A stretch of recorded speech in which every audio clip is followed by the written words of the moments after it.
The little white berries of poison ivy, said Daddy, are clustered quite near together on the stem, that is, they are all near each other, and then from the little part of the stem which is the fattest goes up a longer, slimmer stem from which branch out 3 leaves, all of them pointed somewhat and very clearly and evenly marked with veins. Now, sometimes poison ivy is to be found in swamps and in ponds and along the sides of the brooks and in the woods, too. Keep away from it and from what you think is poison ivy. A very good way to do each summer is to go to a library and get hold of a big nature book or ask the librarian what book one shall look at in order to see a picture of poison ivy. And then remember what it looks like. For the poison ivy family is a mean one. Mr. Sun slowly went behind a hill, but what should remain in the sky after he had left but wonderful spots and dots of red, bright red, just the color Mr. Sun had been before he went behind his hill for his night's sleep, said Daddy. They must be the fairies of the sun, said the Fairy Queen. And that is what they were. I must tell you this evening, commenced Daddy, a story about the Meadow Fritillary family. Oh, gracious, Daddy, exclaimed Jack. Now really? Well, said Evelyn, at least I understand it has something to do with a meadow, but it may be a flower, fruit, animal or bird for all I know. None of those, said Daddy laughing. Guess again. Well, it might be the name of a big rock, said Jack. Wrong, said Daddy. Both the children laughed and started to think of some other creatures and objects which might be in a meadow. Of course, said Evelyn, there are the meadowlarks, but they are birds, and Daddy said these fritillaries aren't birds. Evelyn had a very hard time calling them by their name and Jack said admiringly, Well, Evelyn, I wouldn't dare try that. There are meadow crickets, said Evelyn. Now, we're coming a little bit closer, said Daddy. Oh, do tell us, urged Jack. The meadow fritillaries, said Daddy, are butterflies. Gracious, said Evelyn, that's a pretty hard name for a little butterfly to carry. They have cousins named the silver spot fritillary family and the gulf fritillary family, but it is of the meadow ones I am going to tell you, and I think it would be easier for us to speak of them as the meadow family and leave out their long last name. Mother Meadow had become a butterfly in June and after 4 weeks had gone by she laid her little eggs, and in another week there were little caterpillars. After that Mother Meadow knew there would be butterflies, and it would take a month for them to become chrysalides and another week for them to become full-fledged butterflies. So Mother Meadow was much excited, and after a time there would be more butterflies and she would be a grandmother, and still more and she would be a great-grandmother. All that would happen in a summer, and there would be still others but they wouldn't become full-grown until another spring came around. They would stop feeding and sleep throughout the winter as many butterflies will do. The latest children of the meadow fritillary family in September feed upon the leaves of violets which they think are particularly delicious. When it gets cold ahead of time in the autumn the little half-grown butterflies go right to sleep and don't bother about food, but when the next spring comes they make up for it and eat twice as much. Mother Meadow lives in the lowland meadows and near swamps. She loves a home near the spots where blue and white and purple violets grow, for she knows her children love the sweet leaves. The meadow family also takes honey from mint and other plants that grow near the swamps. Our cousins, said Mother Meadow to her brood one day, are very much like us except for the row of silver spots which line their wings. That is why they are called the silver-bordered fritillary family. But we are nice brown speckled butterflies and are as happy as our handsome cousins. Have we any more cousins? Asked the meadow children butterflies. Oh, yes, said Mother Meadow. There are the silver spot fritillaries, the great spangled fritillaries and the regal fritillaries as well as different kinds of the silver variety. But we are just as happy and contented as any of them, even if we are rather plain and dull and brown for butterflies. And, my children, you rested on violet leaves when you were little eggs. Some of you rested on the stems of the violet plants, but most of you were right on the beautiful green leaves. So though we're rather simple little butterflies, we mothers gave you beds fit for princesses. Ah, we're happy, said the little butterflies, as they flew about in the warm summer sunshine. A little boy named George, said Daddy, was very ill. He had not told his mother he felt sick and wretched because he was afraid she might give him some horrid medicine, so he went to bed without saying a word. He felt as though he had been in bed for hours and as if he would never go to sleep when suddenly a little goblin hopped on his window sill, peeped around the curtain, and said, "Good evening. May I come in?" "Who are you?" asked George. "I am the goblin who looks after little sick boys, when they have your kind of sickness. The only trouble is that I can't see half the little boys I want to, for I can only go at nighttime when they're sleeping, and there isn't time for my rounds. I do believe I shall have to get some assistant workers, and the goblin looked puzzled. You're a goblin? Gasped George. To be sure, said the goblin. Why, continued George, I thought they were terrible looking creatures. Ha, ha, laughed the goblin. You make just the same mistake that so many boys and girls do. You see, I am not terrible at all. In fact, I am very nice and I cure little boys and girls of their pains. Are you a Dr. Goblin, then? Laughed George. No, smiled the goblin. Doctors and I really need have nothing to do with each other. Doctors should only be called in when little girls and boys are really, really sick and not when they're only pretending. I'm not pretending, said George, almost in tears. I feel just as sick as can be. Nothing to brag about, is it? Asked the goblin. No, oh, said George. And why are you sick?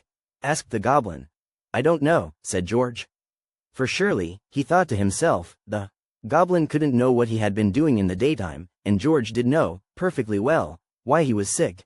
Did you enjoy those candies? Asked the goblin, and George looked quite uneasy. I don't know, said George.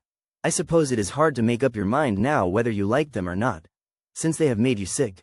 Oh dear, cried George, who had thought he was going to have fun with the goblin, and he hid his head under the bedclothes in shame. You see, continued the goblin, you were getting into the habit of really making a little piggy of yourself. You were getting too fat and lazy. You didn't like to play ball with the boys nearly so much as you once did. Isn't that true? And George, who had stuck his head out of the bedclothes again, nodded. And some of the boys were beginning to call you Roly-Poly George, weren't they? And they were telling you that soon you'd be able to join the circus as the fat boy? It wasn't very kind of them perhaps, but it was true, And the goblin grinned. Yes, was all George could say. And last of all, you ate that whole layer of chocolates in the box that was hidden in the pantry. You thought you were having a great feast. Until. Oh, I know, said George. I felt dreadfully sick, but I'm better now. Don't scold me any more, please. I won't, said the goblin. I visit little boys and girls like you because I know you don't want to get sick, and half the time you don't know that so many sweeties are very, very bad for you, and that you'll grow fat and lazy and no one will care for you when it comes playtime. I'll be good, and not a piggy anymore, said George. I did feel so sick, and I don't want to be the fat boy in the circus. I want to stay at home and play with my friends. And you will, said the goblin. Tomorrow morning you'll be all right, but first of all, tonight we're going to take you for a sail in our airboat just to show you that goblins are really nice creatures after all. And several weeks later, George was so well and so strong and quick in the games that he was made captain of his baseball team.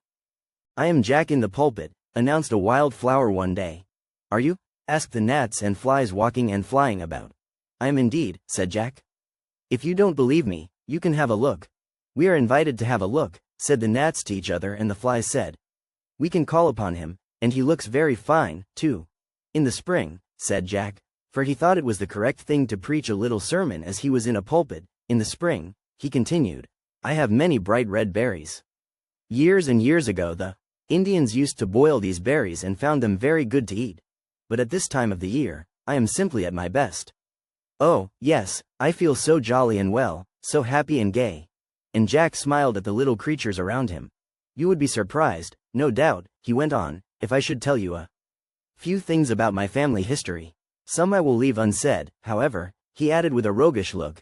Now, over Jack's head was a part of the flower which looked like the sounding board of a pulpit. He stood very straight in his pulpit, which was very handsome, striped in greenish yellow, white and orange yellow-colored decorations.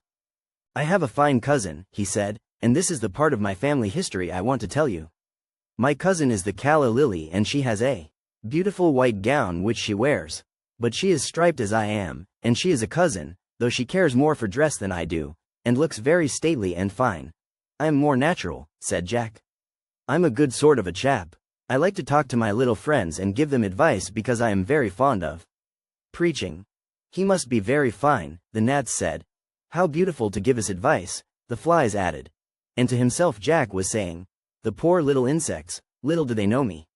I am not as fine as I make myself out to be. I should just say, I'm not. For I do not practice what I preach. I don't believe in doing such a foolish thing. That is, I preach to the little creatures and then I let them come and see my pulpit, and then, it's very, very seldom that I ever let them out again. Then Jack began to preach once more and gathered about him more stupid and innocent little gnats and flies. But, of course, as he is only a flower, we can't blame him too much. Billy Brownie was talking to the high tide as it came up over the beach, said Daddy. Don't you ever work any faster or any slower? Asked Billy Brownie. Certainly not, said the tide. Why should we? It would be nice, I should think, to change some day and rush in very suddenly, and then some other day stay way out on the beach and not come in for hours and hours, long after you are due. That would be very wrong, said the tide. We are helped in what we do by two very noble creatures. And all the time the tide was talking its voice would get louder and louder, for all the waves were roaring and making such a racket. Who are they? Asked Billy Brownie. The sun and the moon, roared the tide. The moon is 3 times more important than the sun, but the sun is mighty helpful too. We do as they say, you see. Twice every 24 hours of your time we come in and go out. And we do this at such hours as the sun and moon wish. So if people ask the sun and moon, or watch them for a time, they will be able to tell just what we are going to do. And we never change the time they've given us, never, never. And the tide bellowed this for all it was worth. I wouldn't keep such good time, said Billy Brownie, no, not for any creature, not even Mr. Sun or Mr. Moon. And yet I'm a great friend of both. Ah, you're not such a friend as we are, said the tide. We have always done as Mr. Moon said for years and years and years, too many for me too. Remember. But you might just as well be a clock and get wound up if you're going to keep such good time and do things just exactly when you're supposed to. It seems very foolish to me, and Billy Brownie put his head to one side as he thought about it. Ah, said the tide, that's just where you're so wrong. A clock has to be looked after. Someone has to wind it up. No one has to wind us up. And a clock often gets out of order and goes to the clockmaker to be mended. You never heard of the tide going to a tide mender to be mended, did you? I never knew there was such a thing as a tide mender, said Billy. Brownie. There isn't, said the tide. That's just it, we don't need one, for we never get out of order. And no one has to worry about us or fuss about us. We just do as Mr. Sun and Mr. Moon say, especially Mr. Moon, as I've told you, for somehow, and the voice of the tide grew lower, Mr. Moon has better judgment. I can whisper this to you now, for Mr. Sun has gone to bed and won't feel hurt. And now I must go out to the ocean again, for I've been talking to you for hours. Whatever shall I do? Said little Edith to herself, commenced Daddy, I do want to have a garden so much and yet the snails eat it up. While she was wondering like this a little voice whispered in her ear. Edith, Edith, it said. Yes, answered Edith looking about her. And then, seeing no one, said, Who are you? Where are you? I'm the Fairy Queen, said the voice, and you can't see me because I've put on my invisible robe, which no one can see but a fairy. I've come to talk to you. I know how you love your garden and that you've not been able to make anything grow this summer. Listen, and a queer swishing sound passed through the air. There, continued the Fairy Queen, I have waved my invisible wand and it will bring you luck. Do not plant any seeds for a week. Then the snails will think you have decided not to have any garden at all. It will be a joke on them, but they have had enough feasts and now it is time for you to have a garden. In a short time Edith had real flowers, and her garden was more beautiful than ever it had been, and often when she was working among the flowers, she said half aloud, If the Fairy Queen is around me in her invisible robe, I want to thank her, oh, so much, for my lovely garden. When Mr. Moon is eclipsed, as they say, it means the earth gets in the way, and when Mr. Sun is eclipsed, it means that Mr. Moon is in the way. And that makes it dark, for an eclipse is a shadow, explained Daddy. Mr. Moon was shining hard, he was very bright and the sky seemed to be lighted up by him. All the stars were out and were twinkling with joy and fun, for well they knew what was going to happen. Mr. Moon was also looking very fat and well. Goodness, but he was round and big and jolly. He blinked one eye and then he winked with the other, and he said to himself, The earth is going to pay me a visit tonight.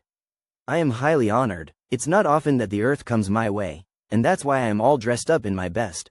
Pretty soon the grown-ups on the earth saw a shadow come over part of Mr. Moon's face. Very, very slowly he grew darker, and the earth people all came out of doors to watch what was going to happen. I'm pretty important, I am, said Mr. Moon to two very tall pine trees. And the pine trees whispered back in the slight, rustling breeze. Yes, Mr. Moon, you're very important. And you show us off too. We look handsome and dark and tall, when you throw your light over us. Hush, said Mr. Moon. The Earth is on its way. And only half of Mr. Moon could be seen now. The other half was covered up by a dark shadow. That's the Earth throwing its shadow on the moon, said the grown-ups to each other. But up in the sky the moon was saying, well, how do you do, Mr. Earth? It's a long time since I've seen you. And how have you been all this time? Well, said the Earth, as it cast its shadow over Mr. Moon still more, I've been in my usual good health. I still am a pretty good and solid soul, you know. I stand for so much too. I let folks walk all over me, and still I never murmur in the least. I let the king of the clouds pour down on me, and Mr. Sun warms me up with his rays so that I begin to grow thirsty again. And, the Earth continued, sometimes the children dig me up, and I don't mind in the very least. It's just my nature, I suppose. Yes, said Mr. Moon, you are a good-natured old soul. Old? Asked the Earth. Why, every spring I am just as young and fresh again as if I were not a minute old. Whatever do you mean, Mr. Moon? That's true, said Mr. Moon. You certainly do come up younger every spring, but you have been around a great many years. It's a good thing I have, laughed the Earth. And now tell me how you have been, Mr. Moon was almost entirely covered by the Earth's shadow as he began his talk. I am shining as brightly as ever, and I still change my suit several times a month. In fact, there's not much difference in me, or in my life. I do much the same things always. I'm what you might call a very sensible old fellow. I do everything right on time, and enjoy myself hugely. There, said the Earth. I must be going again. What short visits you pay, said Mr. Moon as he began to show his brightness again. Do you know why I do that? Whispered the Earth. No, said Mr. Moon, and he took a little walk along the sky. Because, said the Earth, grown-ups think it's a wonderful thing when I call on you. I don't let them get used to it, and so they think that it's very, very marvelous. Look at all the Earth people, and then you'll agree with me. And of course, true enough, down on the Earth, everyone was looking at the eclipse. The elephant's mouth was very much swollen, said Daddy, and the zoo dentist said, he has a very bad tooth, but we'll fix this right away, so he won't have any more pain. So they put something in the tooth and all around it so the elephant wouldn't feel any pain at all. It made it feel quite dull, and the throbbing which he had felt for 2 weeks went away. In a very few minutes, with the help of an instrument which made the elephant shake a little nervously as he saw it, for he couldn't imagine what it might be, out came the tooth. There, said the zoo dentist, you will have no more pain. In a few days the elephant was himself again. The soreness had all gone away and he was eating once more, and eating the most delicious of dishes, for the keeper said, I want to reward you all I can, as you're the bravest creature I've ever known, for you've had this toothache for some time and we never knew it until your mouth became so swollen. Yet you never complained, and that was why you haven't been eating well lately. The potato skin is receiving fair treatment and justice at last, said the second potato skin to the first potato skin. What is justice? Asked the first potato skin. Justice, said the second potato skin, is being just, and to be just is to be fair. Now do you understand? I do, said the first potato skin. Please go on with your story, and forgive me for the interruption. I don't know much about manners. I haven't been up in the world enough. The ground is no place for manners, you know, at least I didn't think so. And then our chief callers and friends were the potato bugs. They're not overly mannerly. I will forgive you, said the second potato skin. For I don't know that. I am mannerly myself. The second potato skin had been trying to tell a story. A great professor made a study of us and he decided we were not poisonous, as some people have tried to make out, but that we were healthful and good, and that for people who didn't care much for the taste of the skins, we could be ground very fine and cooked with cream, continued the second potato skin. Fine, said the first potato skin. To be cooked with cream sounds very nice indeed. That is the way we're going to be used, said the second potato skin. And isn't it wonderful to think professors study us and our good points? It does sound mighty fine, said the first potato skin. Somehow one doesn't think of the two together, professors and potatoes, but it is nice to think that we are high enough up to be the companions of professors.